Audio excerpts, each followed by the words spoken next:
sitting here in this House. As you know, I'm not in the habit of playing political partisan games, even though I believe that being nonpartisan often allows me to do my job well for the people of Lac-Saint-Jean, who since 2019 have allowed me to proudly represent their riding. In this sense, and without wanting to be partisan, I still believe that when a bill of this nature is introduced, we at least have to assess its overall impact on the population. So let's come back to the subject at hand. According to initial estimates by the Department of Immigration, at the time, we were told that there were maybe between 100 and 200 people, maybe as many as 500 or 600 people, who had not yet regained their citizenship. In committee, as in various publications, including that of the Parliamentary Budget Officer, it quickly became clear that the number of Canadians who had been stripped of their citizenship was very difficult to assess. And even the Minister of Immigration herself, who appeared at committee, said that it would be impossible, and that's the word she used, impossible to estimate. I believe that it's at times like this that we see the true importance of the parliamentary work that's done in House of Commons and committees. As parliamentarians, we have to be rigorous and we have to be mindful of the impact of the decisions we make. That's always been the way the Bloc Québécois has worked, and it will continue to be the way that we work, Mr. Speaker. So before continuing, I'd like to confirm that, as was the case with C-71 and S-245, the Bloc Québécois agrees with Bill C-3 as amended by the Citizenship and Immigration Committee. My colleagues and I have done work on this bill that might be perceived as being harsh, but which, after gathering information and analyzing all the facts, was more than necessary. In particular, this bill was amended in committee so that the requirements for the transmission of citizenship by descent to second-generation Canadians born abroad are identical to the requirements for naturalized citizens. C-3 proposed that citizenship be granted to children when one of their parents had resided in Canada for a minimum of 1,095 days during an unspecified period prior to the birth of a child. To ensure consistency with federal laws, we supported an amendment requiring that the 1,095-day requirement be undertaken within a 5-year period, as is the case for a person seeking citizenship through the immigration process. We also supported an amendment that will require individuals over the age of 18 at the time of their citizenship application to meet additional requirements. They'll be required, as is the case for naturalized citizens, to pass a language test, pass a citizenship knowledge test, and undergo a security assessment. In addition, C-3 would now require a certain degree of accountability from the federal government. And, you know, there can't be enough accountability of the federal government, Mr. Speaker. And it would be done through the requirement for the tabling of annual reports on the number of citizenships granted under this bill. And that seems to us to be normal and easy to understand. We sincerely believe that these amendments respond to the Court's ruling. And remember, the Court ruled that we must determine what constitutes a genuine connection to Canada, since everyone should be equal before the law. By applying the naturalization requirements to second-generation children born abroad, we are establishing that the rules are the same for everyone. With regard to the government's amendments at this stage, here's where we have a problem, Mr. Speaker. We know full well that they are intended to restore the amended sections to their original state, except for the 3 requirements of security, language, and citizenship tests for those aged between 18 and 55. They also have the insidious goal of overturning the work of the majority of committee members who worked hard to come to the bill as we see it today. To this end, the Bloc Québécois asks that the work done by the members of the committee be respected. You know, it's crazy that we have to say that here in the House, that the work of the committee be respected, Mr. Speaker. And so for this reason, we will oppose the amendments proposed by the government at report stage. Mr. Speaker, as you know, I was in favor of S-245, I was in favor of C-71, and therefore, obviously, I'm in favor of the swift adoption of Bill C-3 so that we can meet the Court's requirements. However, that doesn't mean being in favor of work that's not been done well. Yes, we want it passed quickly, but it has to be done well, Mr. Speaker. adoption has to be the result of rigorous work, allowing the bill to follow the usual steps, including committee analysis and the tabling of a report in this House. We want an adoption that will respect the decision of the majority of members of this House and the relevant work of the Standing Committee on Immigration and Citizenship. I find it really unfortunate when I read amendments such as those tabled today. I see them as a lack of consideration for the work done in committee. As parliamentarians, we must tackle the issues that are important to citizens with a great sense of duty, free from partisanship. At the Bloc Québécois, that's what we've always done. Mr. Speaker, you know better than anyone in this House that when we set foot here, it's always to work for the people we represent and for nobody else. At the Bloc Québécois, we're here for Quebecers who care about the future of Quebec, and not just when it's time to go into an election. And people know that. They've seen the work that we've done in committee on this bill, and they've seen the evasive answers from the Department of Immigration and their representatives when we question them and when they appear as witnesses. Mr. Speaker, I sincerely hope that the efforts and energy that my colleagues and I have put into studying this bill will be given due consideration and be respected.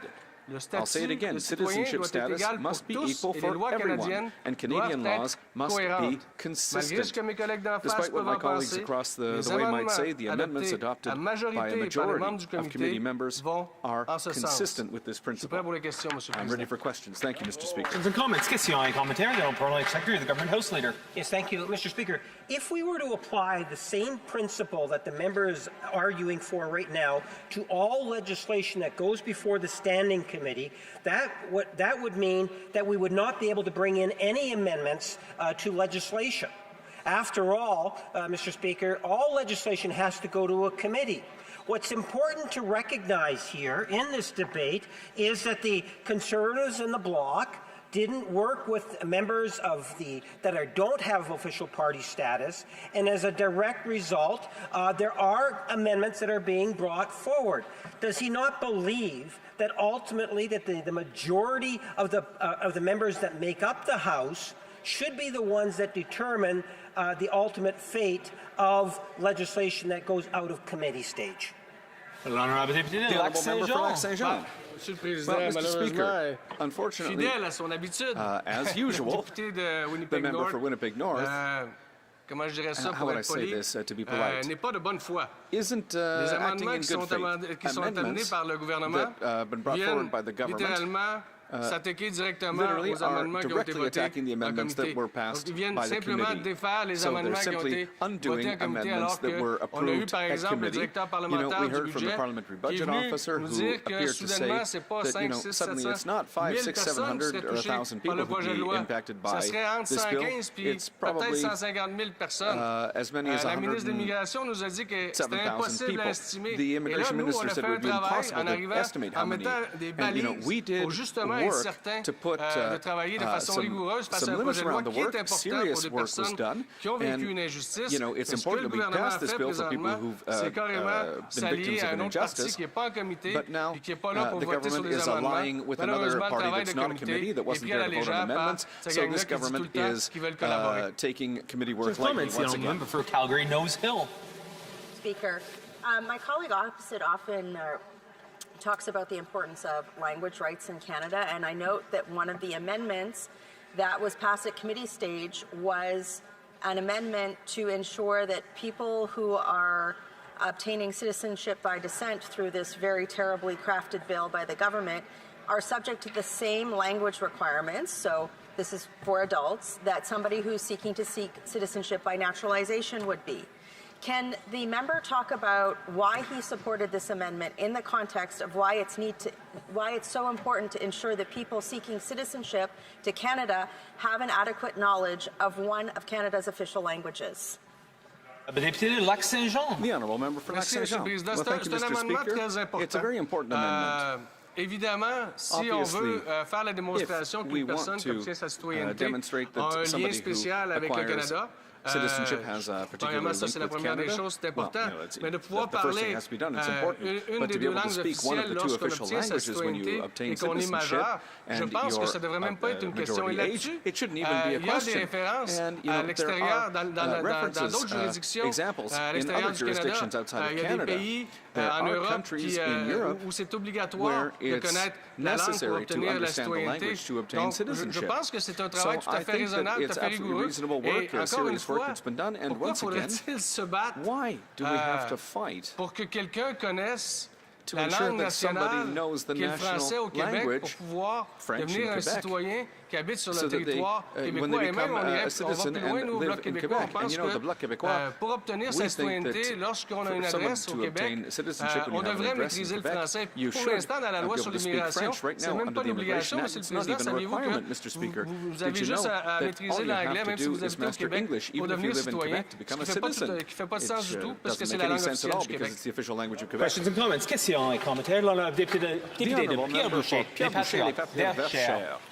Merci, Monsieur le Thank you Président. very much, Mon Mr. collègue Speaker. My soulevait à juste colleague titre, en fait, le raised facteur inconnu. On n'a aucune idée, puis c'est de l'aveu unknown même de la factor, ministre, en fait, du and nombre de the nouveaux minister has citoyens admitted que this. We cette have loi-là no va idea how créer. many new Alors, dans ce citizens contexte-là, le this comité law semblerait would qu'il avait eu create. la sagesse, So, justement, the de committee demander est-ce qu'il y a un appears to rapport have qui had soit the wisdom déposé à la to Chambre des require communes, that a ou à report tout le be moins au tabled comité, pour at the House of en Commons fait or in indiquer committee combien de to personnes indicate vont être how many affectées people à would be chaque année impacted par cette every nouvelle year loi-là. by this Alors, j'aimerais new savoir, law. So de la I'd part like de mon to know collègue, from my s'il colleague, trouve que c'est does he important, think that it's puis important si that c'est this quelque be chose done? qu'il a entendu que le And gouvernement allait respecter. does he expect the government to respect Le that? député de The Lac-Saint-Jean. honourable member for Lac-Saint-Jean. C'est fabuleux, Monsieur le Président. Well, Le you know, gouvernement Mr. Speaker, ne veut the government pas nous dire does not combien want de to personnes tell us actuellement, how many people combien de right now, how personnes many people today seront touchées would par cette loi, be obtiendront leur affected by citoyenneté. this bill Mais and pire que obtain ça, le citizenship. But gouvernement worse than ne that, veut pas, the suite à government, l'adoption de cette loi-là, after nous this dire bill is année passed, après année don't combien de want to personnes say seront year after touchées. year how many Le people will gouvernement be est affected. allergique The à la government reddition is de comptes. allergic to Peu importe le accountability. dossier No qu'il matter touche, what the Monsieur le file Président, is, c'est le Mr. contraire de Speaker. Midas. It's, Midas, il transforme les choses en or, le gouvernement the opposite of Midas. Midas turned things into gold. This government does the exact opposite of that. There's a problem with this government, Mr. Speaker, when it comes to being accountable to the people that they represent, Mr. Speaker. And this problem, nobody understands why. It's their job to be accountable to people, Mr. Speaker. And every time we ask for a report, every time we ask for accountability, they stick their head in the sand like ostriches, Mr. Speaker. This government is shameful when it comes time to be accountable to people. Statements by members. Déclaration de député. The honourable member for Kitchener-Conestoga. Thank you, Speaker.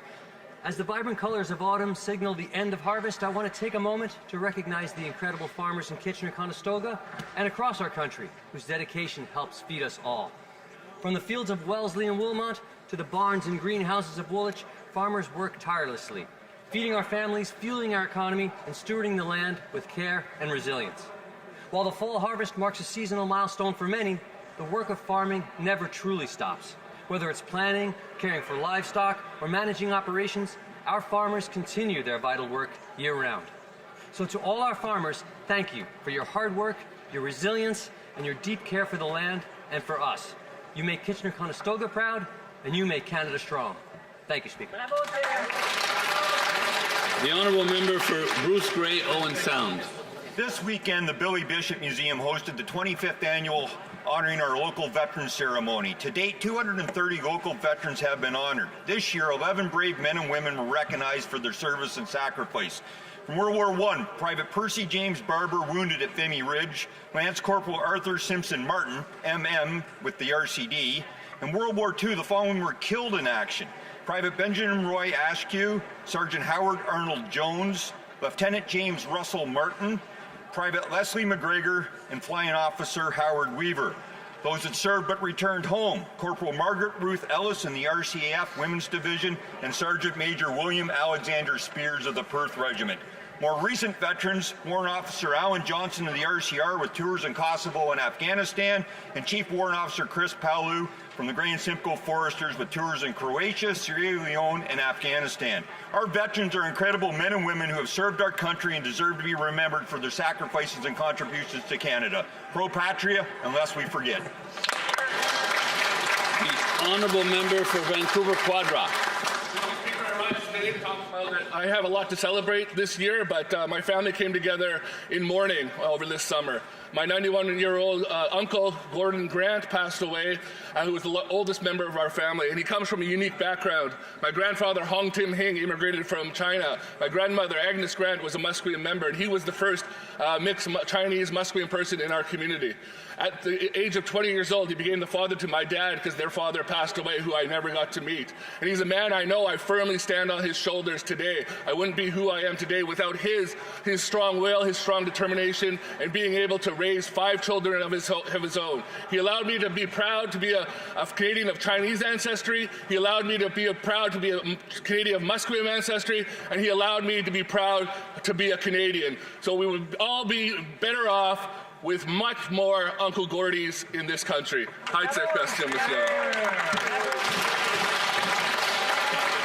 The honourable member for Terra Nova, the Peninsulas. Mr. Speaker, whether it's the farmers struggling with the canola trade, steel companies facing tariffs, or auto workers losing 3,000 jobs to the USA, it seems like all these Liberals are doing is helping Trump build the wall on trade barriers.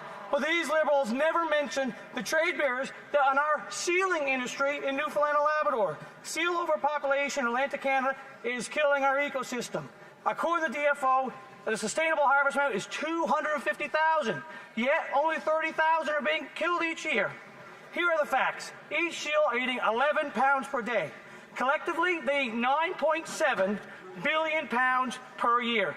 The entire Atlantic fishery only lands less than 2.5 billion pounds. We need to restore balance in our ecosystem. We need to feed Canadians. We need a Prime Minister that will remove this global trade barriers for seal harvesters in our country. L'honorable député de Beauport-Limoilou. Monsieur le Président, à l'occasion du mois des femmes, je souhaite rendre hommage à l'apport extraordinaire et souvent silencieux d'une femme exceptionnelle.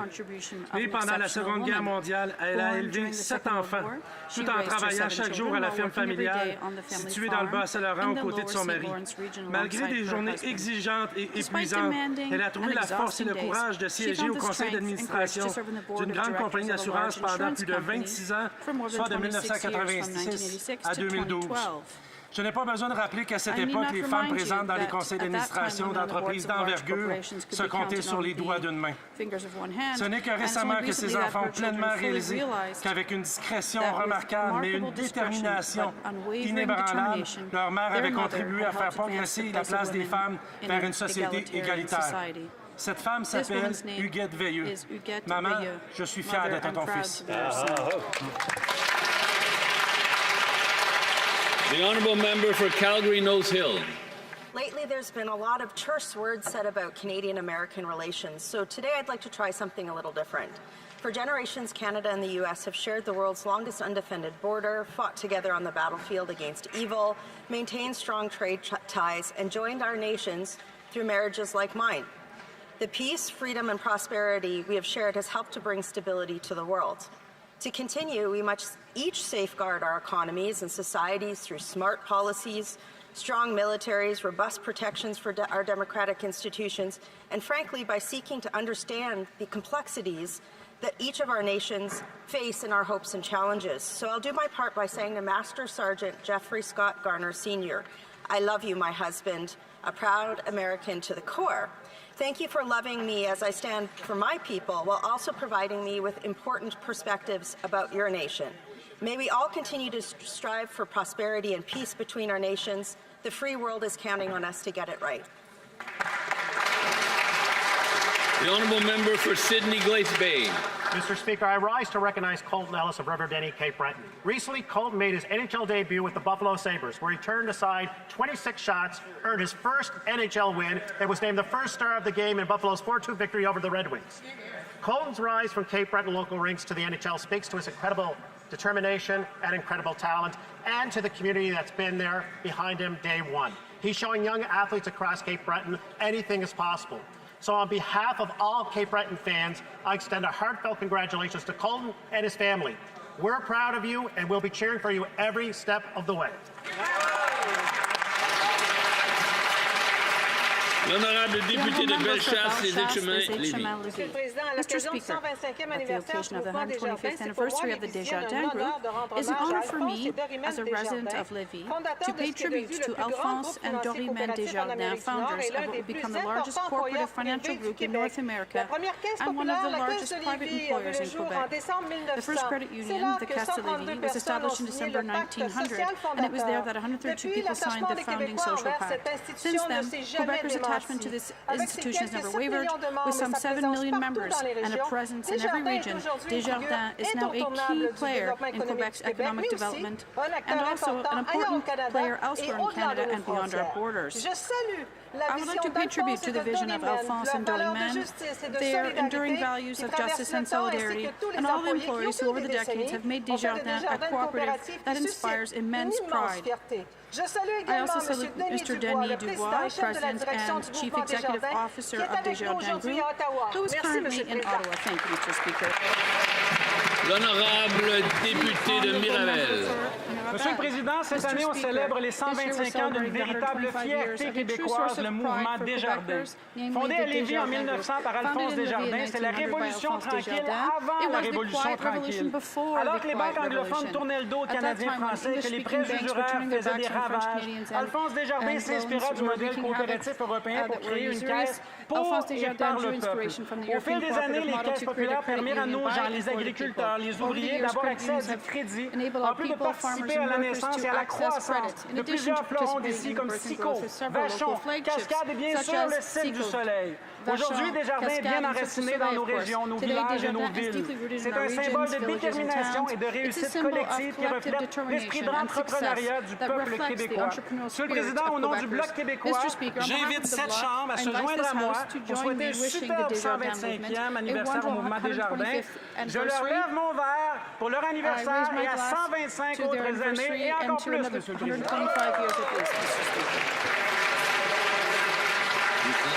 L'honorable député de Longueuil-Saint-Hubert. Monsieur le Président, la 27e édition de la Nuit des Sans-Abri de Longueuil s'est tenue sur le thème de la solidarité pour plus de dignité. Organisé par la table d'itinérance Rive-Sud, cet événement rassemble chaque année citoyens, organismes communautaires et institutions pour sensibiliser la réalité de l'itinérance, déconstruire les préjugés, promouvoir la solidarité. J'aimerais saluer le travail exceptionnel de M. Gilles Bourriga, coordonnateur des bénévoles et des organismes communautaires. J'aimerais aussi remercier les personnes qui ont partagé leur vécu avec courage. Leurs engagements nous rappellent que personne ne devrait être laissé sans toit ni sans espoir. L'itinérance n'est pas une fatalité, mais une passion, mais exige la compassion, collaboration et action. Ensemble, bâtissons des communautés où chacun peut vivre avec dignité. Merci, Monsieur le Président. The honourable member for Calgary-Crowfoot. Mr. Speaker, after 10 years of this Liberal government, Canada has gone from having, quote, the world's most prosperous middle class, unquote, to a country of empty bank accounts, empty refrigerators, and unaffordable homes. That's why Conservatives demand an affordable budget, one that cuts the hidden taxes on food like the industrial carbon tax, plastics ban, and fuel regulations, one that cuts taxes on work, housing construction, investment, energy like income taxes and capital gains tax, and that stops the inflation tax, the cruelest tax of all, Mr. Speaker, by keeping the deficit under Justin Trudeau's staggering $42.7 billion and by reining in its out-of-control spending on bureaucracy, outside consultants, false asylum claimants, and especially on corporate welfare. This government has chased $500 billion investment dollars out of Canada and has taken Canada to the bottom of the G7 and the OECD in per capita growth. That's why Conservatives demand that the budget contain a complete reversal of the lost Liberal decade and one that puts Canadians first. Hear, hear. The honourable member for Guelph. Visiting Ottawa today are two remarkable individuals who founded the University of Guelph's Serving Scholars Program, Dr. John Walsh and Lieutenant Darren Sargent of Guelph's 11th Field Regiment. For 8 years, Serving Scholars has provided academic accommodations and experiential learning opportunities while fostering a campus culture that values military service. It enables Canadian Armed Forces members to stay in the Reserve Force, grow professionally, and gain knowledge that strengthens both their military careers and their academic success. Serving scholars reminds us of a simple truth. Those who wear the uniform can also wear the cap and gown, because those who serve our nation deserve every chance to succeed in the classroom. On behalf of the Parliament of Canada, I thank Dr. Walsh and newly promoted Lieutenant Sergeant and all past and current students who have served and studied through the Serving Scholars Program. Your dedication to Canada in uniform and in the classroom and in the community makes us very proud. Thank you for your service. Merci pour votre service. Thank you for your service. The Honourable Member for Kitchener Centre. Mr. Speaker, affordability in Waterloo Region has never been worse. Since 2019, monthly visits to Canada's food banks have more than doubled. In Waterloo Region alone, 1 in 8 families are currently accessing food assistance programs just to feed their families, while they're spending $13.50 a month on groceries alone, all while housing rising is increasing. Yet the Liberal government has failed to deliver. Promises were made, but the supports have never come. Let me quote the Prime Minister. "We will need to do things thought impossible at speeds we haven't seen in generations." This was during the election.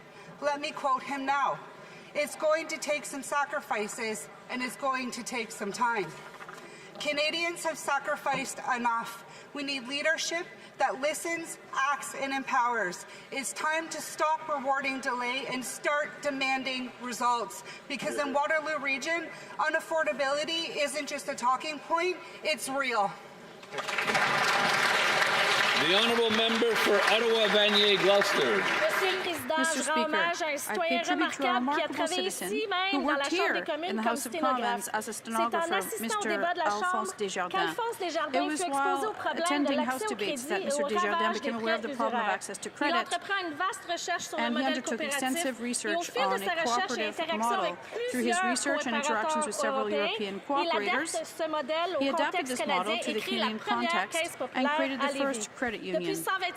Over the past 125 years, the Desjardins Group has become the largest financial cooperative in North America, and we owe a debt of gratitude to Alphonse and Doreen Desjardins, who left us this indispensable movement. Desjardins stands out in North America for its financial strength, high capitalization, and unwavering commitment to its 7.8 million members and clients across the country. I would also like to welcome Mr. Denis Dubois, the new President and Chief Executive Officer of Desjardins Group, and I wish you another 125 years of building the future. The Honourable Member for Long Range Mountain. Speaker, more than 2 million visits were made to food banks in March. Twice as many Canadians needing help to eat than in 2019. In a nation as rich in resources as we are, this is unacceptable. Nearly 1 in 5 people who turn to a food bank are employed. They go to work every day and they still can't afford groceries. 1/3 are children. Seniors are showing up in record numbers. Food banks are doing everything they can, but they're being pushed beyond their limits. They're spending more than twice they did just a few years ago to keep shelves stocked. Recent reporting shows grocery prices in Newfoundland and Labrador rose about 4% last year. That may sound small, but for families already stretched thin, it means they go without. That's right. In Stephenville, Catherine told my office she buys only what's on sale. Fresh fruit is a luxury. She grows vegetables so she can eat. She does everything right and still falls behind every month. The time for action is now. Canadians deserve more than excuses. The Honourable Member for Scarborough-Agincourt.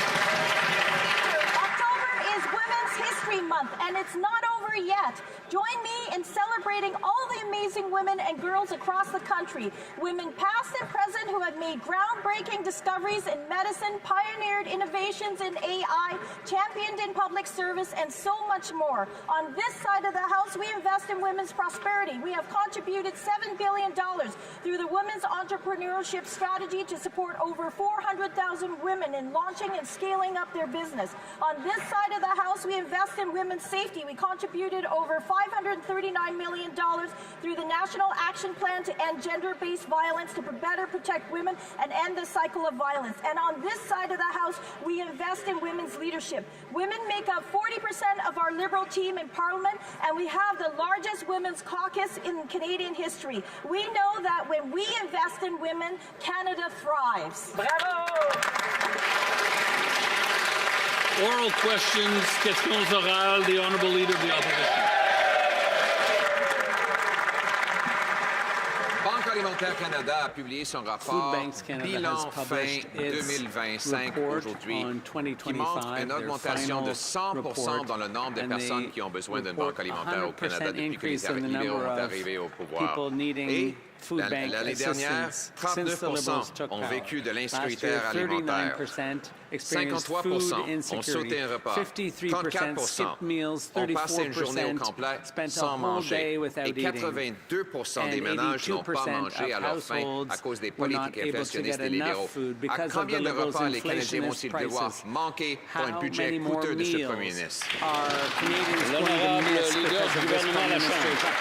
La Banque alimentaire Canada évoque 4 grands chantiers qui disent contribuer à régler le problème de la faim au Canada, problème qui perdure, qui ne devrait pas exister, mais auquel on mène un grand combat, notamment la prestation pour les gens en situation de handicap, les soins dentaires, l'aide à l'alimentation aux écoles et la stratégie nationale de logement, Monsieur le Président. Tous les programmes qui ont voté contre, honte à lui de soulever cette question-là et ensuite de voter contre toute initiative qui aide aux gens les plus démunis. The Honourable Leader of the Opposition.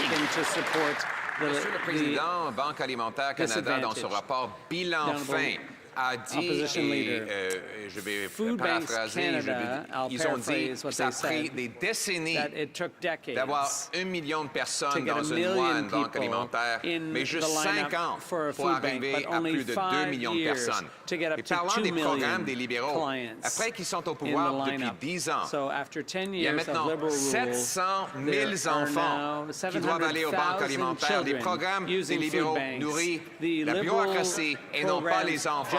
Est-ce qu'ils vont forcer les Canadiens de sacrifier encore plus des repas avec eux? Le secrétaire d'État pour l'enfance et la jeunesse. Merci, Monsieur le Président. Je sais que les Canadiens font face à des défis. C'est pourquoi notre gouvernement investit dans les familles canadiennes pour les aider d'aller en avant. Ce rapport souligne l'aide que les familles reçoivent grâce au programme national de repas scolaires et nous le rendons permanent. Nous allégeons également la pression qui pèse sur les familles grâce à nos investissements dans les soins dentaires, les services de garde pour les enfants et la prestation canadienne pour enfants. Selon ce rapport, ces mesures sont essentielles pour soulager la pression qui pèse sur les familles. Merci, Monsieur le Président. The Honourable Leader of the Opposition. Food Banks Canada released its report today, Hunger Count 2025. Showing the number of Canadians relying on a food bank has more than doubled since this Liberal government took office. It shows that 39% of the population experienced food insecurity, 82% did not have enough to eat, 34% went an entire day without eating, 53% missed a meal to afford something else, 28% went hungry at least once a week. Now the Prime Minister says Canadians will have to make even more sacrifices. How many meals will Canadians have to sacrifice for yet another costly Liberal budget? The Honourable Government House Leader. Mr. Speaker, the Leader of the Opposition is good at throwing all of this stuff out. What he's not good at is reading what the groups on the ground actually have to say. Of course there are too many people living in poverty in Canada, but there are significant initiatives being put in place by this government, opposed by this Leader of the Opposition and his party, systematically evoked in the report from Food Banks Canada today, Mr. Speaker. We support these key assistance programs for Canadians. He votes against them and then dares to get up and criticize us for putting in place support for the weakest Canadians. The Honourable Leader of the Opposition. Mr. Speaker, their programs do not feed kids. They feed bureaucracy, consultants, lobbyists, and Liberal insiders. And if you want to question that, 700,000 kids are lined up at food banks every single month. And let me quote from the report. It took decades to reach 1 million visits in any month, and it has now taken half a decade to more than double that. These are not outliers. This is Canada's new normal. The more government spends, the more things cost. How many meals will Canadian kids have to sacrifice for yet another costly Liberal budget? The Honourable Secretary of State for Children and Youth. Thank you, Mr. Speaker. In fact, Canada's largest food bank in Toronto, the Daily Bread Food Bank, is asking that the National School Food Program be made permanent through legislation. And we are delivering this. They're asking because the program helps provide nutritious meals to 400,000 children at school. The Conservative Party voted against this. The members opposite will soon have an opportunity to do the right thing for their constituents and make school food permanent. We urge them to do so. The Honourable Leader of the Opposition. Speaker, these Liberal programs feed bureaucracy, lobbyists, consultants, and insiders, but they don't feed kids. Yep. Children cannot eat Liberal press releases or Liberal photo ops.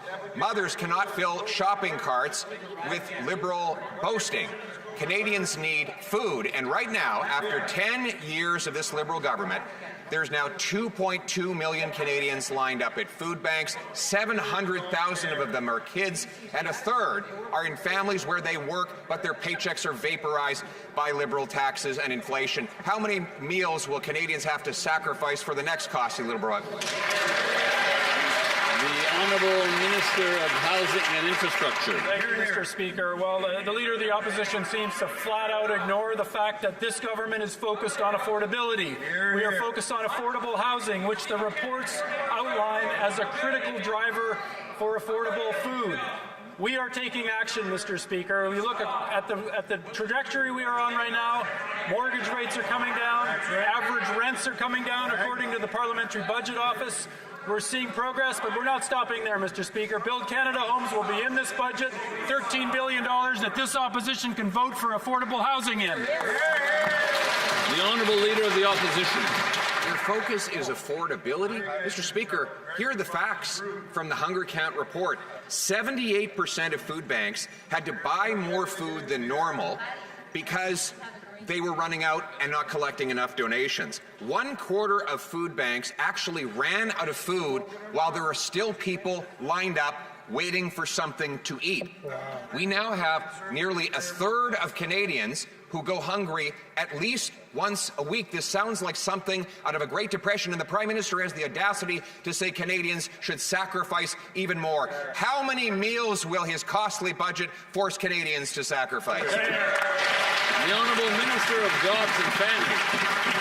Mr. Speaker, I take it by the question of the Leader of the Official Opposition that he will support Budget 2025, where we make the school food program permanent, where we double down on jobs for young Canadians, where we invest in skills training for the skilled trades professionals of the future. Mr. Speaker, I just announced that in the budget, personal support workers will receive a tax credit of $1,100 a year. Mr. Speaker, we are putting money and support in the hands of Canadians, and that's why they trust us, Mr. Speaker. L'honorable député de Saint-Jean. Monsieur le Président, encore en fin de semaine, le gouvernement blâmait l'opposition en se plaignant de manquer d'appui pour faire adopter son budget. Mais petit rappel amical, la population a élu un gouvernement minoritaire. Ça veut dire que les citoyens ont voulu que le gouvernement travaille avec les oppositions et fasse des ententes. Monsieur le gouvernement, Monsieur le Président, le gouvernement est pas s'entendre avec les conservateurs, avec nous ou avec les députés indépendants. Fait qu'au lieu de chigner, puis de faire des menaces d'élection, quand est-ce qu'il va se mettre au travail? L'honorable leader du gouvernement à la Chambre. Président, de toutes les critiques qu'on peut formuler à l'égard de ce gouvernement de ne pas travailler, je pense que c'en est une des plus farfelues.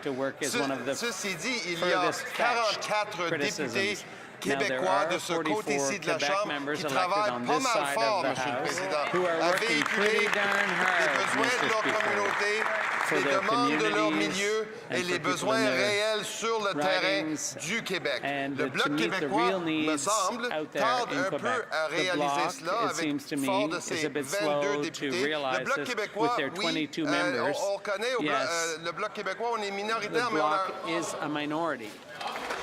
L'honorable député de Saint-Jean. Mr. Speaker, the Liberals don't even know what it means to work together for the common good. What they're saying is vote for our budget, even though we have completely ignored Quebecers' needs. And then they're surprised when we tell them they need to get back to work. We're 1 week before November 4th. The Liberals are well aware of our demands around health care, seniors, housing, access to home ownership, infrastructure, and the reimbursement of the $800 million stolen from Quebecers. The real question is, do they want our support? L'honorable ministre de l'Identité de la Culture Minister of canadienne. Diversity and Canadian Culture. Thank you, Mr. Speaker, and I think I'll call for your assistance because we're having a lot of trouble understanding the Bloc's position. There was a meeting between the Prime Minister and the Bloc and the House Leader and the Finance Minister and myself, and they presented all their demands, and now they're saying they're not going to vote for the budget. So are they willing to negotiate? If so, we are too. But if they're not willing, you can't sit in the middle of two chairs. L'honorable député de Mirabel. Monsieur le Président, les libéraux ont rencontré les chefs de parti sur le budget quand le budget était déjà écrit. Ils n'ont pas parlé aux Québécois non plus. Il n'y a même pas eu de consultation prébudgétaire. Aucun témoin n'a été reçu en comité. Après 1 année et demie sans budget, les libéraux ont travaillé tout seuls sans même rencontrer un seul intervenant des milieux socio-économiques du Québec.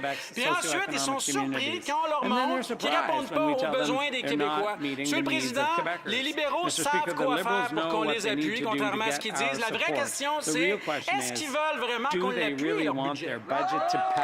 L'honorable leader du gouvernement de la Chambre. Monsieur le Président, les Canadiens ont élu un nouveau gouvernement il y a 6 mois de cela. Un gouvernement avec un mandat pour entreprendre de grands projets, de grands chantiers au Québec comme ailleurs, de travailler sur les besoins des milieux, d'aller dans nos communautés et faire avancer des projets et créer des opportunités pour nos jeunes à travers le Québec et à travers le Canada. Monsieur le Président, la question c'est est-ce que le Bloc va provoquer une élection de Noël en 2025, oui ou non? The honourable member for Thornhill. The Daily Bread Food Bank and the North York Food Bank in Toronto just released their annual report. It's called Who's Hungry, and it seems like the answer to that question is nearly everyone. 2.2 million visits in a single month. It took decades to hit 1 million and only half a decade under these Liberals to double it to more than 2 million. They found that 82% of households report they didn't have enough food to eat in this year. The majority said it was because of the cost of living. Every dollar that the government spends simply drives up food prices. It's over 4 million visits in Toronto. How many more people do they want visiting next year? The Honourable Secretary of State for Seniors. Mr. Speaker, this government has taken and continues to take real action that supports the people of Canada. We have instituted the National Food Program. We have instituted the Canadian Dental Care Program. We have instituted a number of things that help Canadians, whereas the Conservatives can't be trusted to help anyone. They use this as a speaking point instead of really caring about Canadians and whether or not they have the resources they need. These programs help seniors. They help seniors across the country and ensure that they have what they need to retire with dignity, where the Conservatives push the retirement age higher. The honourable member for Thornhill. Speaker, if any one of those programs worked, there wouldn't be over 700,000 kids in line at a food bank. Make food cheaper. Instead, they doubled the deficit and they sent food bank usage up 360% in 5 years in Toronto. Students make up a quarter of those visits to food bank, and just last week, the Prime Minister lectured them all about making sacrifices. Well, they've already sacrificed home ownership, they've sacrificed good-paying jobs, and now he's asking them to sacrifice food. What will it take for the Prime Minister to make them, or what sacrifices will they need to make to stop this Prime Minister from his out-of-control spending? The Honourable Secretary of State for Children and Youth.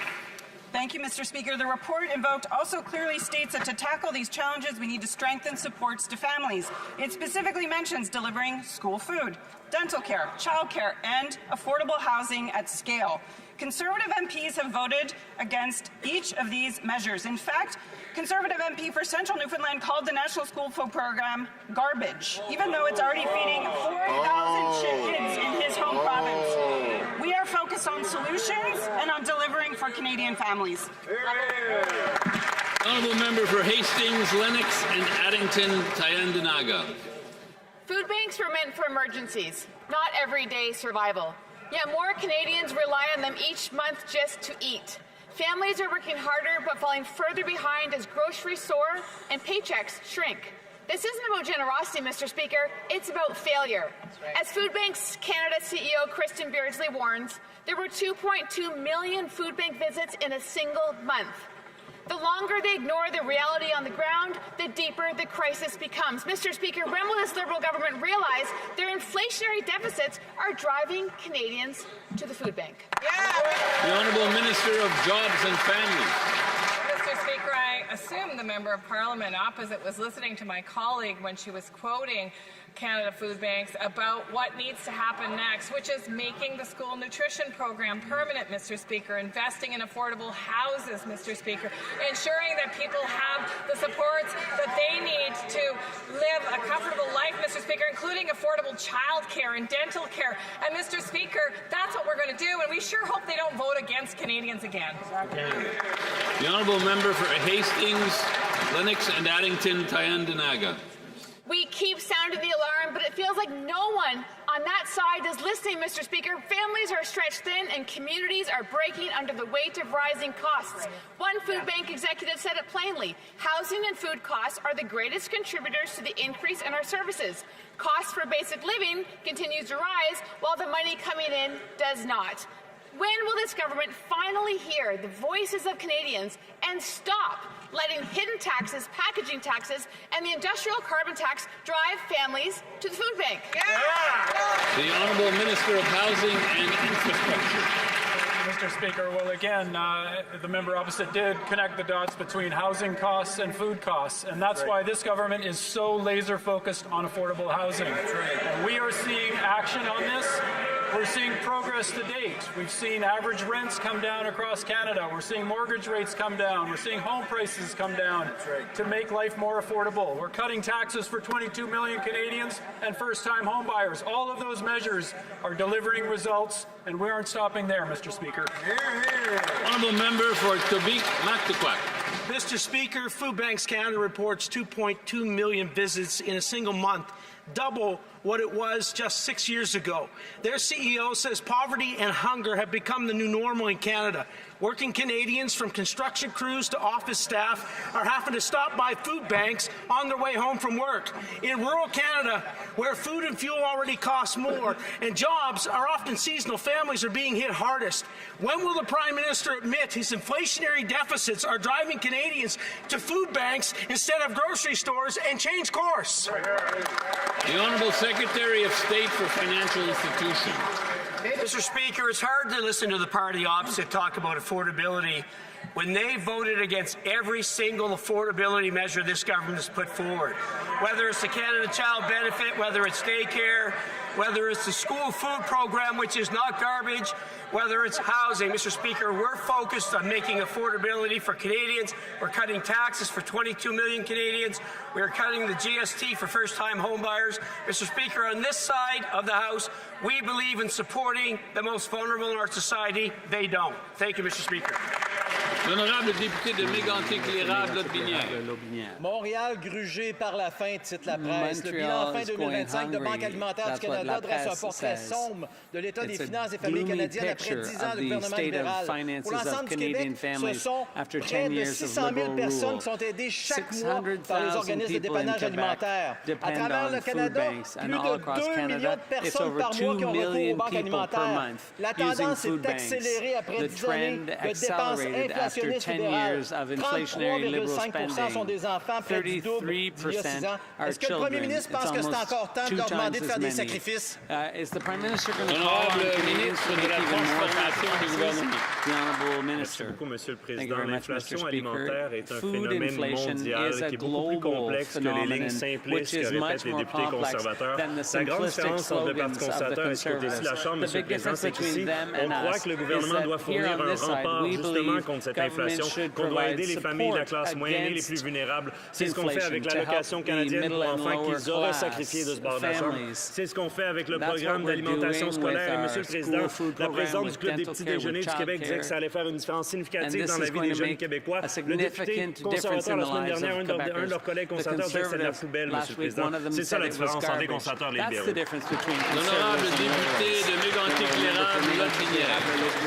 Monsieur le Président, ce gouvernement-là crée pas un rempart contre l'inflation, il crée l'inflation, il pousse les Canadiens et Canadiennes aux banques alimentaires, Monsieur le Président. C'est pas pour rien que le rapport du bilan fin 2025 s'appelle « Savez-vous ce qu'est la nouvelle normalité au Canada? » Eh bien, c'est effectivement le titre des banques alimentaires du Canada, la nouvelle normalité au Canada, c'est le recours aux banques alimentaires. C'est le nouveau normal sous ces libéraux, Monsieur le Président. 20% des utilisateurs des banques alimentaires ont un emploi, 8% sont des aînés, 23% des familles avec deux parents. Qu'attend le premier ministre pour mettre fin à ces dépenses inflationnistes qui poussent de plus en plus de Canadiens vers les banques alimentaires? L'enfance et la jeunesse. Merci, Monsieur le Président. Ce rapport indique clairement que pour relever ces défis, nous devons renforcer les mesures de soutien aux familles. En effet, les députés conservateurs s'opposent à chacun de ces mesures qui aident à battre les défis qu'on a décrits dans ce rapport. En effet, le député conservateur de Terre-Neuve et la Centre a qualifié le programme national de repas scolaires de poubelle, même s'il permet déjà de nourrir plus de 4 000 enfants dans sa province. Nous nous concentrons sur les solutions et sur les résultats pour les familles canadiennes. Merci, Monsieur le Président. L'honorable député de Jonquière. Monsieur le Président, samedi, Donald Trump a annoncé 10 de tarifs supplémentaires pour notre industrie forestière. Ce 10 %-là s'ajoute à un autre 10 % qu'on subit depuis le 14 octobre et aux 35 % de droits compensateurs qui existent déjà. Donc, c'est 55 % en tarifs et en droits. C'est clair, Washington veut la peau de notre industrie. Ça prend un plan de sauvetage, incluant un soutien financier, une subvention salariale pour protéger les emplois, et ça nous le prend maintenant. 55 %, Monsieur le Président. Qu'est-ce qu'il faut de plus pour que le gouvernement agisse pour l'industrie forestière? L'honorable ministre responsable du commerce Canada-États-Unis. Évidemment, le gouvernement demeure tout à fait prêt à reprendre nos discussions avec le gouvernement américain. Cependant, notre collègue a référé à certaines augmentations de tarifs potentiels. Je pense qu'il faut juste être prudent avant de voir le décret officiel du gouvernement américain de ne pas conclure l'application de certains pourcentages. Cependant, on partage totalement son inquiétude quant à l'avenir des travailleurs et des industries forestières. Comme dans d'autres secteurs de l'économie, on va appuyer ces travailleurs et ces industries et on va... Honorable député de Jonquière. On est inquiet, c'est une chose, agir, c'est autre chose. L'industrie forestière était déjà au point de rupture avant l'annonce des nouveaux tarifs samedi. C'est l'industrie le plus durement frappée par Washington. Et pourtant, l'aide financière annoncée par les libéraux au mois d'août n'est toujours pas débloquée presque 3 mois plus tard. Il n'y a toujours pas de subvention salariale pour protéger les emplois. Il n'y a toujours pas de plan de sauvetage. Pire encore, Ottawa a même coupé dans les mesures pour faciliter l'accès à l'assurance emploi. Monsieur le Président, la crise n'est pas terminée, elle s'empire, Monsieur le Président. Qu'est-ce que les libéraux, qu'est-ce qu'attendent les libéraux pour s'activer pour l'industrie forestière? L'honorable ministre de l'Industrie. Monsieur le Président, nous sommes activés, nous sommes prêts à travailler avec le collègue qui, je sais, dans son comté a plusieurs compagnies dans le secteur de l'industrie forestière. Les aides financières sont disponibles via les banques. Le tout est garanti par la BDC. Le système fonctionne. Les premières sommes ont déjà été déployées au cours des 2 dernières semaines. Et donc, nous sommes en mode solution. Ceci dit, nous savons qu'il y a encore plus à faire. Et nous savons que nous devons aider l'industrie et les support the industry and the workers, and we will. The honourable member for Sherwood Park, Fort Saskatchewan. Under these Liberals, food prices have gone bananas. They're so bad that 1 in 5 food bank users works full-time. Even people working full-time cannot afford to eat in Canada. Now, food banks are feeling the crunch, jammed with 2.2 million visits in a single month, and the Liberals think Canada is ripe for more inflationary spending, rubbing salt on the wounds. When will Liberals stop squashing workers with their inflationary spending and realize that it's time to reverse course? The Honourable Secretary of State for Seniors. Food Banks Canada has highlighted the importance of federal government action that is helping Canadians, like the National School Food Program and like the Canadian Dental Care Program. This is helping more than 2 million seniors. We're building an economy that works for everyone. Conservatives have a record of pushing the retirement age higher, cutting benefits, leaving seniors behind. Not again, Mr. Speaker. The Canadian public trusts us, not them.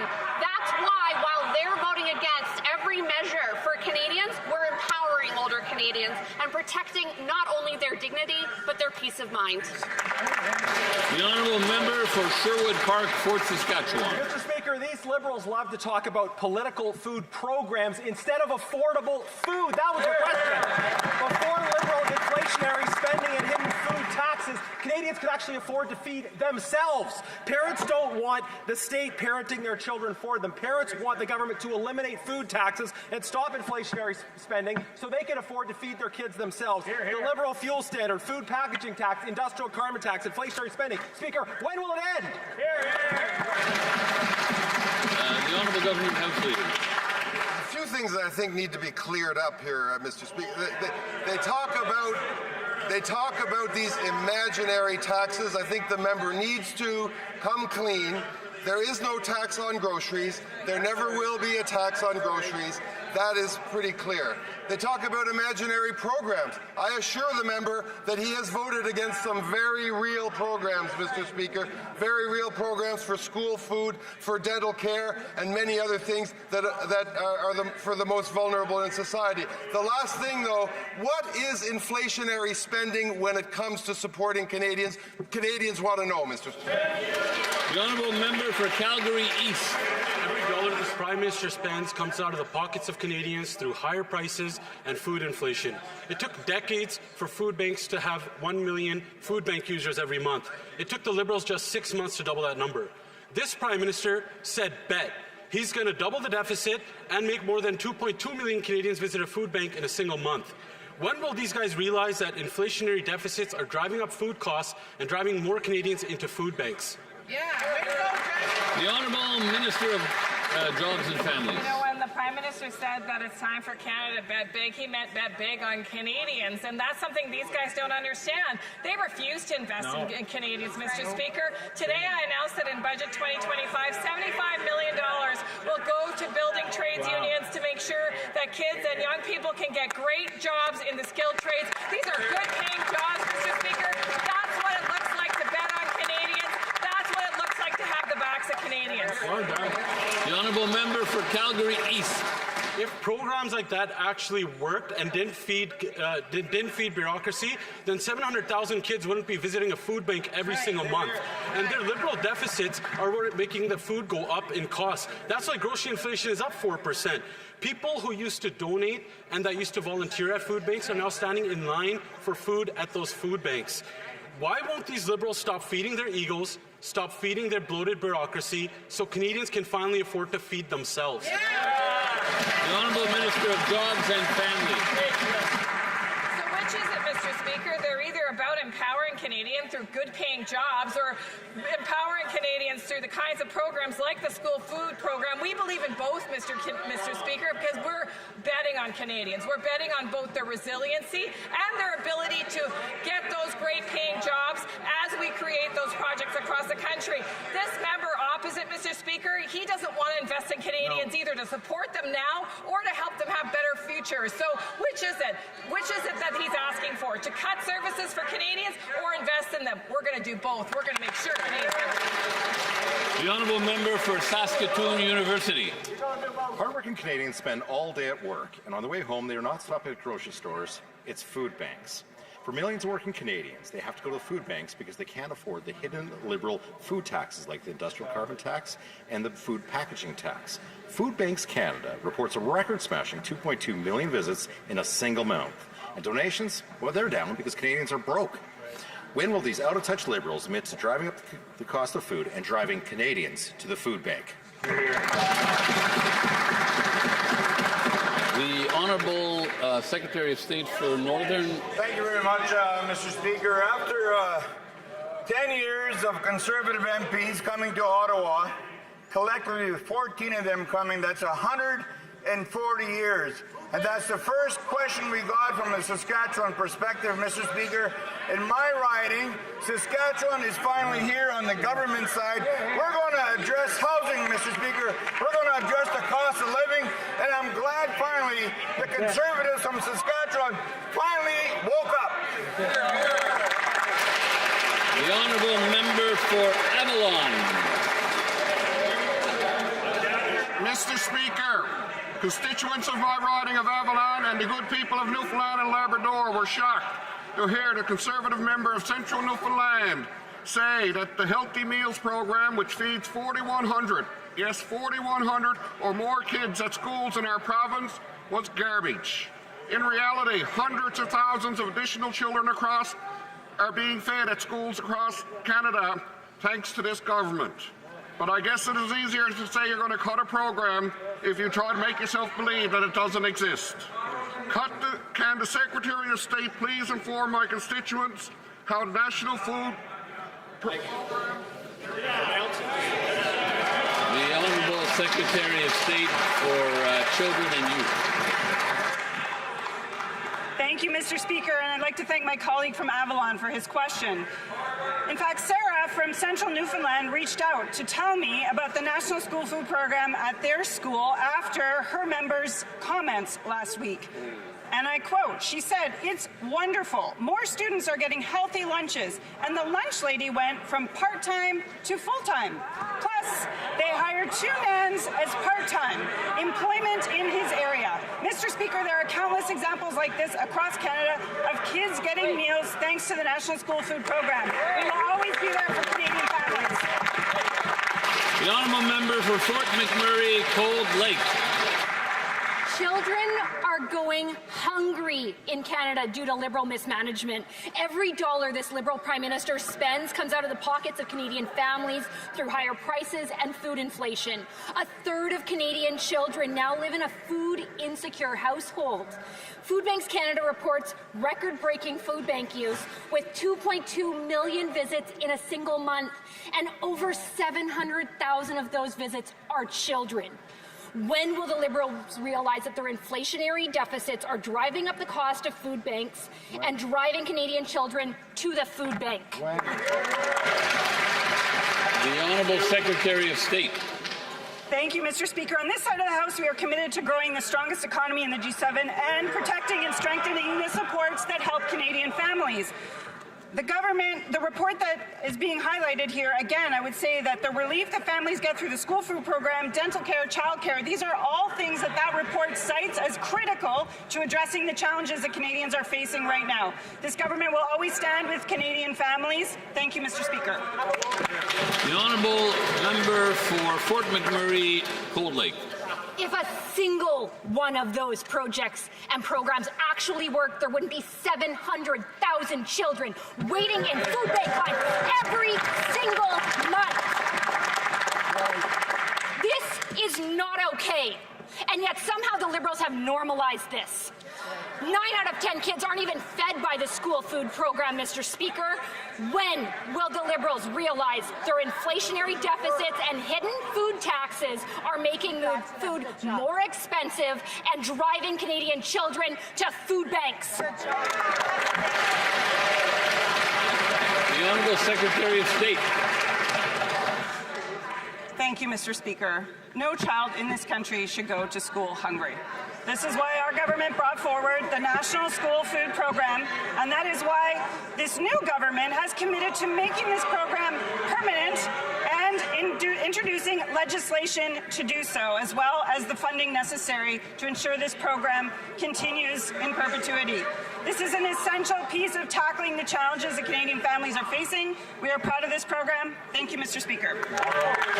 The honourable member for Battleford, Lloydminster, Meadow Lake. Mr. Speaker, every dollar the Prime Minister spends comes out of the pockets of Canadians through higher prices and food inflation. Food Banks Canada is reporting 2.2 million visits in a single month.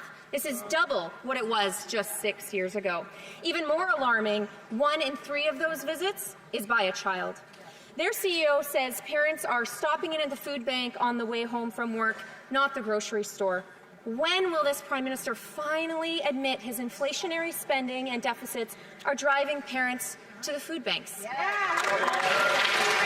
Honourable Parliamentary Secretary to the Minister of Finance. Mr. Speaker, years ago, Food Secure Canada did an analysis of all the issues in the food system. Do you know what issue was the most popular among Canadians? Feeding kids. It's instinctual for any parent, but the desire to feed kids extends almost universally to all Canadians, except when it comes to the Conservatives. They've taken the most unpopular position. They actually oppose a national school food program. Their usual excuse is to claim that there's no food in the food program, but last week they actually had the gall to call the food program garbage. Who does that? Who says that, Mr. Speaker? The honourable member for Battleford, Lloydminster, Meadow Lake. Well, Mr. Speaker, if these programs actually fed the children that the Liberals are claiming they feed, there wouldn't be 750,000 plus children lined up at the food banks every month. Mr. Speaker, it's the hidden taxes like the fuel standard, the food packaging tax, the industrial carbon tax, and rising inflation that are making it harder for families at the grocery checkout. Grocery prices are up 4% overall, with ground beef up 17%, coffee up 28%, soup is up 9%, and those numbers, Mr. Speaker, translate to record numbers of Canadians turning to the food banks to feed their families. When will this Prime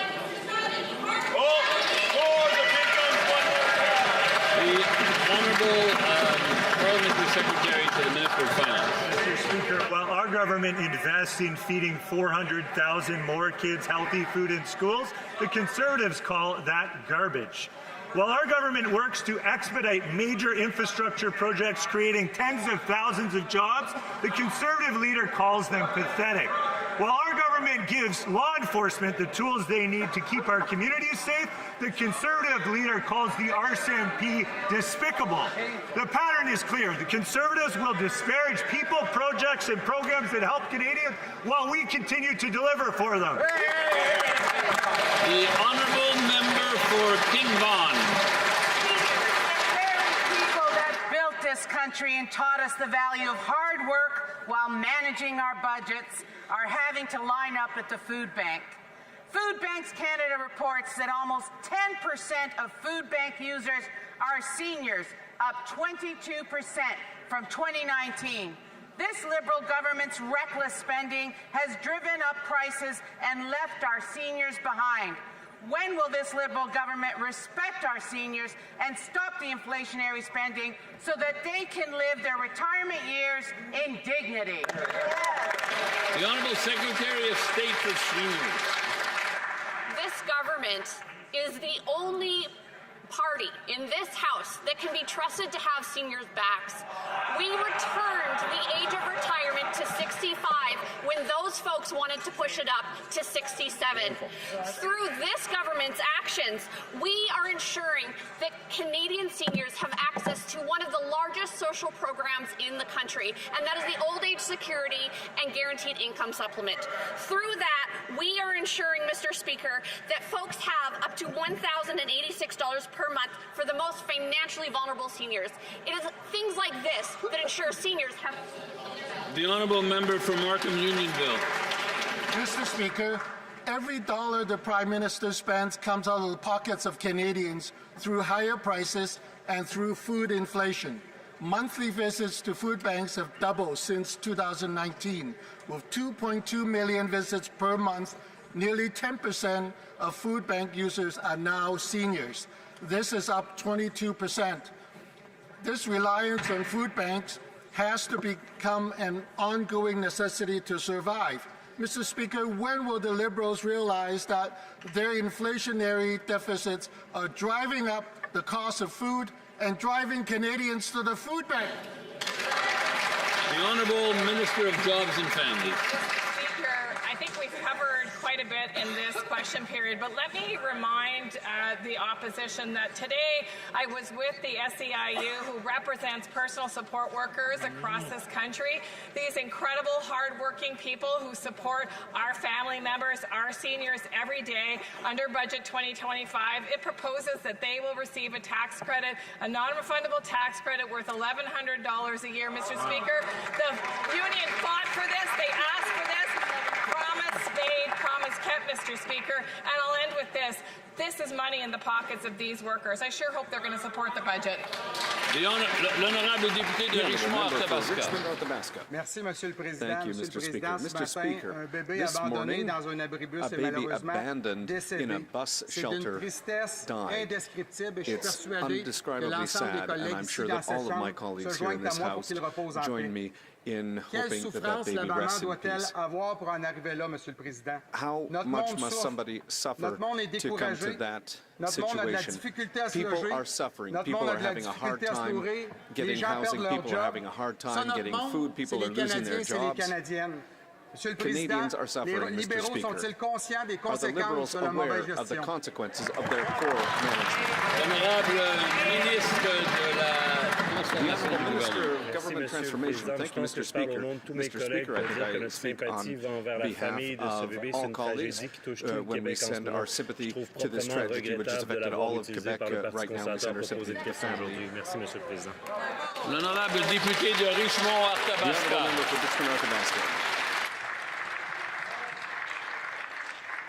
Monsieur le Président, c'est des faits. On s'est joint ici justement à cet enfant-là et à la famille. Et c'est ce qu'on fait. On se doit de se battre.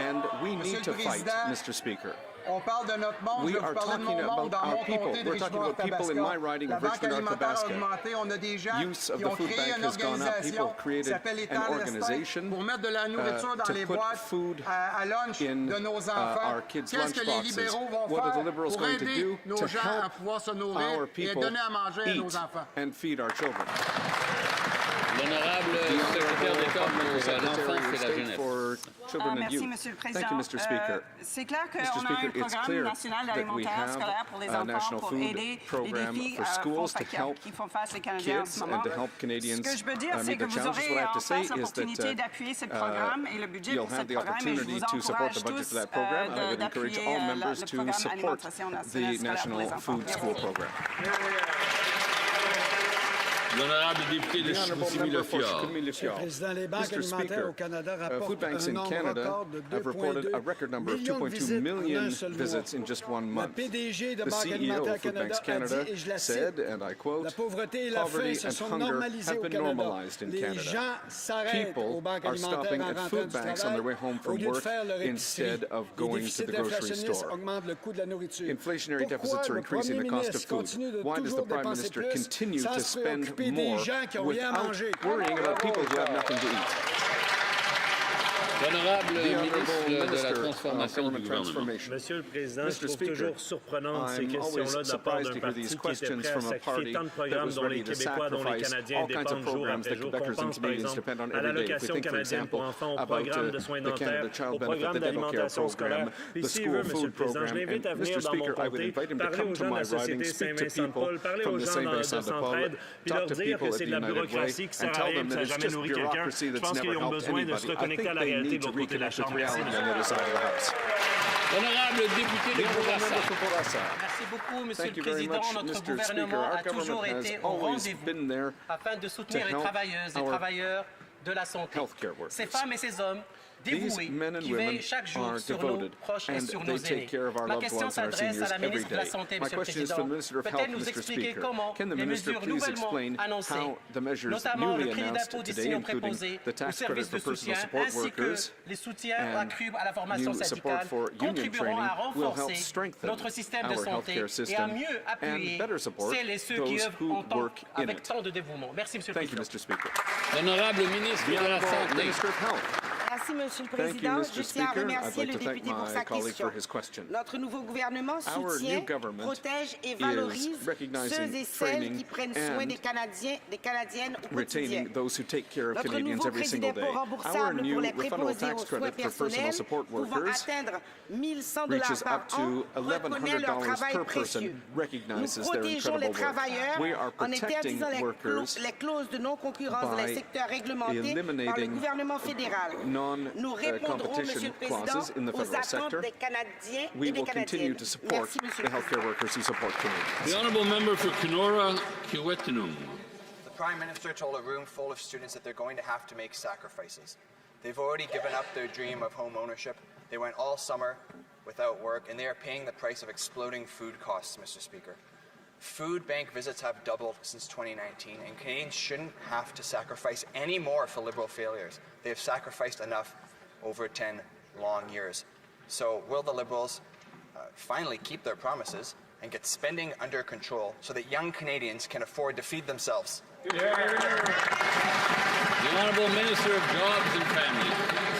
Speaker, today I announced another $75 million into skilled trades training in partnership with unions across this country. And you know why, Mr. Speaker? Because Red Seal trades are great paying jobs, and we need individuals all across this country to build the homes, to build the projects, to build the infrastructure. And Mr. Speaker, we know that unions can get the job done. And these great paying jobs, Mr. Speaker, is what youth have to look forward to as we build Canada strong together.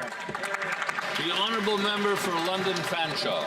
Mr. Speaker, the Prime Minister told a room full of students that they're going to have to make sacrifices. This includes students at Fanshawe College in London. But young Canadians have already sacrificed enough for over 10 long years. That's right. Yeah. They've sacrificed the dream of home ownership. They've paid the price as food costs exploded. They've spent the summer without work. Food Banks Canada reported that monthly food bank visits have doubled since 2019, reaching over 2.2 million. Nearly 1 in 5 people using food banks have jobs, but they still cannot make ends meet.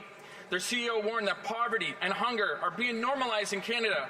When will the Liberals stop breaking promises so hungry Canadians can afford to feed themselves? The Honourable Secretary of State for Financial Institutions. Mr. Speaker, while the party opposite leader and that party are clearly out of control, we're focused on this side about what we can control.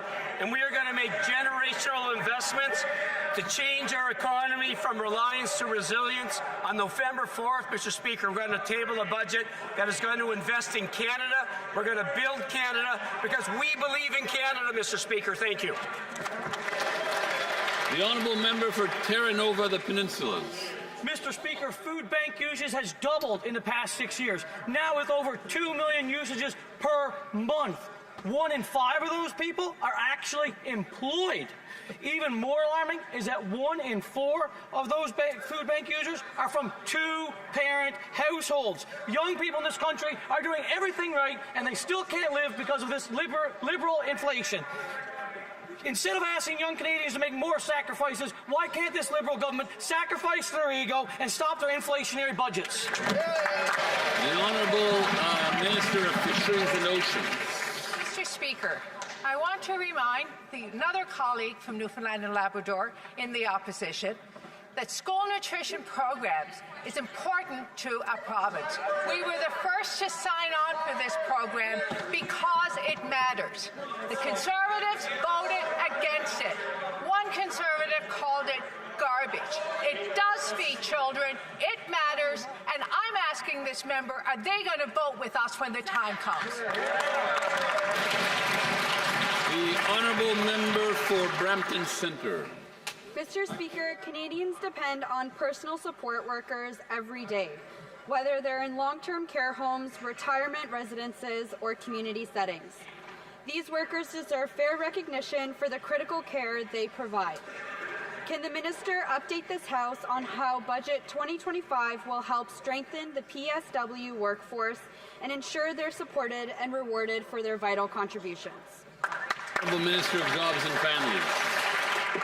Mr. Speaker, this morning I was at Extendicare with a number of personal support workers as we announced this measure of support for the very workers that care for our loved ones. And Kelly, one of the support workers, said, you know, people talk all the time about the importance of the work, but this is the first time we've ever felt like someone's doing something for us. And so, Mr. Speaker, I'm just so thrilled to say that we will be supporting personal support workers with a refundable tax credit of $1,100 a year. And Mr. Speaker, what's more is we'll make sure that those workers are not just feeling supported, but are supported in the workplace. L'honorable député de Louis-Saint-Laurent à Kiawenrac. Mr. Speaker, you know, we thought we'd seen everything at the CRA, but yesterday, Radio-Canada and Daniel Leblanc told us that the CRA had given money to a business that had asked for money back, and it wasn't verified by workers. Do you know how much money was sent out for? $4.99 million. Almost $5 million, Mr. Speaker. And do you know who realized that? Well, not the CRA. It was TD Bank, Mr. Speaker. So the banks are doing the work of the CRA. It doesn't make any sense, but that's 10 years of liberal mismanagement. Is there anyone on that team who's going to rise and dare to defend this? The Honourable Secretary of State for Financial Institutions and the Canada Revenue Abuse of the tax system is illegal, and the CRA takes enforcement action when instances of abuse are identified. While we cannot comment on matters before the courts, Canadians can be assured that the CRA is maintaining the integrity of the tax system and preventing misuse of sensitive data. Canada's new government is committed to working with the CRA to continue to strengthen the integrity of our tax system and protect taxpayer dollars. Thank you, Mr. Speaker. The honourable member for Edmonton Strathcona. Mr. Speaker, Albertans are being charged $100 for COVID-19 vaccination, while other Canadians are getting their vaccinations for free. The Canada Health Act guarantees access to necessary health services for everyone, regardless of where they live. But this government is doing nothing while premiers break the law and Canadians' health suffers. I wrote to the Prime Minister about this months ago, and I have yet to hear back from him. So I'm asking the Prime Minister today, why is he refusing to enforce the Canada Health Act so Canadians get the health care they deserve? L'honorable ministre de la Santé. The Honourable Minister of Health. Merci, Monsieur le Président. Thank you, Mr. Speaker. Alors, je voudrais dire à la collègue que nous croyons effectivement dans les vaccins. La science est très claire sur la question des vaccins. Nous travaillons de proche avec les provinces et territoires pour accélérer la vaccination. Les vaccins qui sont nécessaires absolument sont couverts par les provinces. Et je travaille effectivement avec sa province de l'Alberta to increase la vaccination de la province. Vaccination rates in that province. Thank you. Alors, ceci met fin à la période des questions et on va prendre quelques secondes là, pour permettre aux députés de quitter tranquillement la Chambre. En attendant, je désire informer les collègues que le volume des oreillettes sera maintenant réinitialisé. Encore une fois, si on peut quitter rapidement et silencieusement.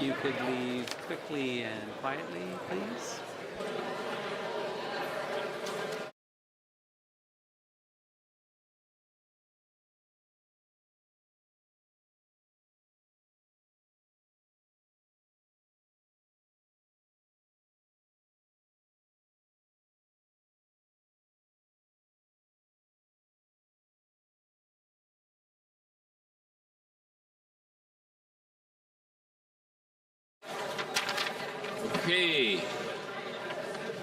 Affaire courante, ordinaire, dépôt de documents. Dépôt de projet de loi émanant du gouvernement. Collègues, si vous pourriez quitter en silence. Déclaration de ministre. Rapport de délégation interparlementaire. Présentation de rapport de comité. Introduction of private members' bills. First reading of Senate public bills. Motions. Mr. Brassard, seconded by Mr. Jackson, moves that the third report of the Standing Committee on Access to Information, Privacy and Ethics presented on Monday, September 22nd, 2025, be concurred in. Debate. The honourable member for Barrie South Innisfil. Well, thank you, Mr. Speaker. And just before I start, I want to advise you that I will be sharing my time with the honourable member from Leeds, Grenville, Thousand Islands, Rideau Lakes, who is also, Mr. Speaker, a stalwart defender of openness, transparency, truth, and accountability as our Shadow Minister for Ethics on the Ethics Committee. Mr. Speaker, the Ethics Committee has been in the process of studying a report on and a review of the Conflict of Interest Act. And as I reported to the House, Mr. Speaker, what the committee is in the middle of studying right now includes the conflict of interest rules, disclosure mechanisms, and compliance measures set out in it. That the committee is also looking at the House to instruct the committee on whether the Act should be amended or expanded with a view to enhancing transparency, preventing conflicts of interest, avoiding potential or apparent conflicts of interest, regulating public office holders, ownerships of assets in tax havens. I'll have more to say on that in a few minutes. Limiting the availability of blind trust as a compliance measure, extending the Act's provisions to political party leaders and leadership candidates, and increasing penalties for non-compliance. And the conclusion of this review calls for the committee to report its findings to the House. Now, the Conflict of Interest Act, Mr. Speaker, quite frankly, has never contemplated a situation where we're in right now, where we find designated public office holder with so many potential conflicts of interest because of extensive private sector holdings. So we're really trying to focus and narrow down on how we can improve the Conflict of Interest Act and perhaps provide recommendations to the House and certainly the government in amending the law that would protect the transparency and accountability that Canadians so rightly demand. Mr. Speaker, it's not just one thing to have a conflict, but it's also another thing for the appearance of the conflict, and quite frankly, there are many holes within the Conflict of Interest Act that allow for designated public office holders, including those holding the highest office in the land, to use that act with many loopholes and quite frankly skirt around the law that exists today, and that would cause reasonable thinking people in this country to question the motives and the intention of a designated office holder. And so, we're quite understanding of the fact that we can't focus it on things on a case-by-case basis, and that's why we are conducting this comprehensive study on the Act, Mr. Speaker, to ensure that Canadians are comfortable with the fact that their designated public officers are not using their offices as a means to enhance or further their private interests and to gain financially as a result of them being in office. Now, as you will recall, Mr. Speaker, the Act is quite comprehensive, but it's to ensure that ethical governance exists. It is central to maintaining the integrity of public trust in government. It's also designed to prevent misuse of power. It aims to prevent officials from using their positions, as I said, to further their private interests, and to clarify obligations as well. Designated public office holders have complex and varied responsibilities under the Act. It also provides for some oversight and accountability to strengthen oversight mechanisms so that parliamentary reviews can identify these gaps, which is what the committee is doing right now on enforcement and compliance, and to evaluate the effectiveness of the Ethics Commissioner. The committee oversees, as you know, Mr. Speaker, the Office of the Conflict of Interest and Ethics Commissioner. It's also to respond to public concerns, high-profile cases, or controversies that may prompt the need for legislative review, which certainly we're seeing in the case of the Prime Minister right now. Modernization and reform. The intent of the committee is also to update outdated provisions. The Act may need revisions from time to time to reflect current realities. For example, digital assets, lobbying practices, which I'm very pleased to report to you, Mr. Speaker, that the Ethics Committee has passed a motion to study the Lobbying Act, which has not been reviewed since 2012. Despite the legislative requirement of a 5-year review. I know that the Lobbying Commissioner is very much anticipating this review, and I expect, Mr. Speaker, that you will hear from the committee or the House leaders asking for the committee to conduct such a review, and also to address ambiguities as well. Some rules may be unclear or inconsistently applied across different roles, and certainly first and foremost, Mr. Speaker, to improve transparency by strengthening disclosure and reporting requirements which can enhance ultimately what the goal of all parliamentarians should be and designated public officers should be, and that is to ensure that the public has the utmost confidence that designated public office holders are not using their positions to further enhance their financial portfolio. Also, we can review, and this is what the committee is undertaking right now, the applicability to various roles. Ministers, parliamentary secretaries, and senior officials have different levels of obligation to assess post-employment rules, to consider exemptions and exceptions. Some provisions may allow for exceptions and may need a little bit more scrutiny, Mr. Speaker. And certainly from a policy and a legislative alignment standpoint, align with other ethics frameworks to ensure consistency with the Conflict of Interest Code for MPs and other federal ethics laws, and certainly to support broader accountability, and that includes transparency, lobbying, and privacy legislation as well, Mr. Speaker. So the committee is working. We are in the process right now of undertaking this study. We've had some pretty significant interactions with witnesses who've provided some suggestions to the committee that could eventually form the recommendations of a study that we ultimately present to Parliament, and therefore have the government respond to many of those recommendations that may come. And I certainly don't want to preclude, Mr. Speaker, any results of this. Obviously, the committee has more work ahead of it, more witnesses to appear, but also as we draft the report and come up with recommendations, I can assure the House with some confidence that many of those recommendations will form a significant upgrade and allow for the Conflict Interest Act to reflect the modern times, and certainly to reflect a situation that we find ourselves in, where we, in the case of the Prime Minister and his private interests, have never had a Prime Minister as conflicted as the one is today, with certainly having to declare 103 conflicts of interest and stock holdings in the United States that represents almost 93% of his portfolio. And what makes it important, Mr. Speaker, particularly with blind trusts and the ethics screens that have been set up, is that there are many loopholes within the current existing framework of the Act that can allow for a designated public officer to be directly engaged and involved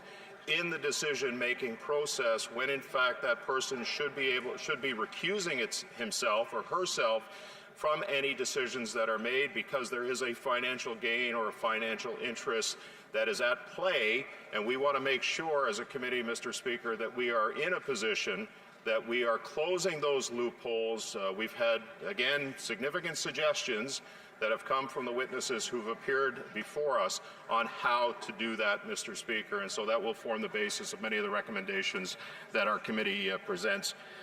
We also, Mr. Speaker, want to ensure that we're ensuring that there is ethical governance. The Act is central to maintaining integrity and public trust in government.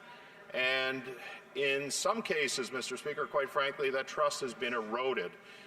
We saw, for example, in the Prime Minister's case during the election, that he told a reporter that he only holds cash and real estate, while we found out subsequent to the ethics reporting that the Prime Minister has an extensive portfolio of holdings within companies, particularly affiliated with Brookfield and others, 93%, as I said earlier, down in the United States. We also found out through witness testimony, Mr. Speaker, that while the Prime Minister was the head of Brookfield, that taxes were dodged in tax havens to the extent of $6.5 billion. And when Canadian companies are not paying their taxes, that's less for services that look after vulnerable people, less for health care, less for education. And so we want to ensure that public trust is restored, that designated public officers are held to the highest account, and that we review and modernize the Conflict of Interest Act to reflect the modern realities of Canada today. Thank you, Mr. Speaker. Questions and comments. The Honourable Member for Winnipeg North. Yes, thank you, Mr. Speaker. And, I do question the motivation behind bringing forward this particular report. I'll have a chance to be able to provide some more detailed comments shortly. But the question I have for the member is, given that we have bail reform legislation that we're hoping to start to debate, we have a budget that's coming up. There's a Superior Court deadline in regards to Bill C-3, something we were supposed to be debating this afternoon. Can the member give an indication whether or not they plan to continue to debate this for the next few hours? Honourable Member for Barrie South Innisfil. Well, I'll say this, Mr. Speaker, that the report being presented and having to be concurred in the House is a requirement in order for the Ethics Committee to not just continue its study, but eventually present a report to the House. So there were Liberal members on the committee who agreed with us having the House concur in this. At some point, this concurrence motion had to come to the House.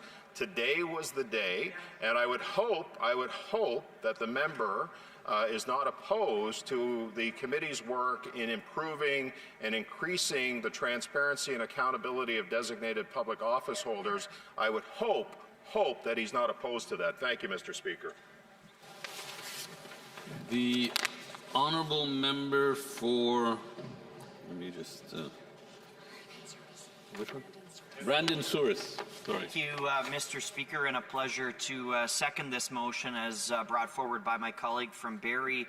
I just wanted him to expand a little bit on what he was just talking about. A bit concerning from the member for Winnipeg North, questioning the motivation behind this. I find that a bit of a shocking insinuation, given we all should be upholding the provision of ethical government, even if it is self-reflective of the Liberals on themselves. So I wonder if my colleague could comment a bit upon that and why we should be having ethical government here, even if the Liberals don't like it.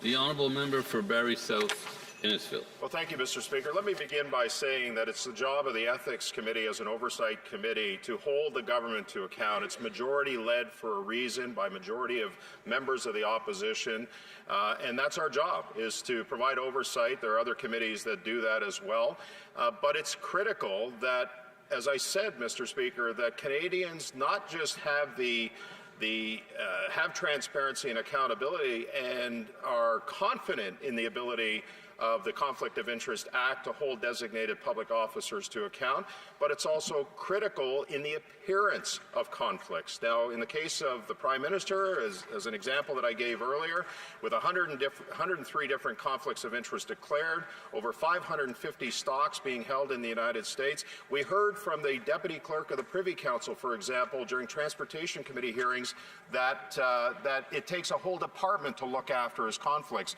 So we want to make sure that we have the right people in front of us, including the Clerk of the Privy Council and the Prime Minister's Chief of Staff, to ensure that these screens are being properly applied and that the Prime Minister is not in conflict. Honorable Député de Montcalm. The Honourable Member from Montcalm. Merci, Monsieur le Thank you, Président. Mr. Speaker. Salue mon collègue du comité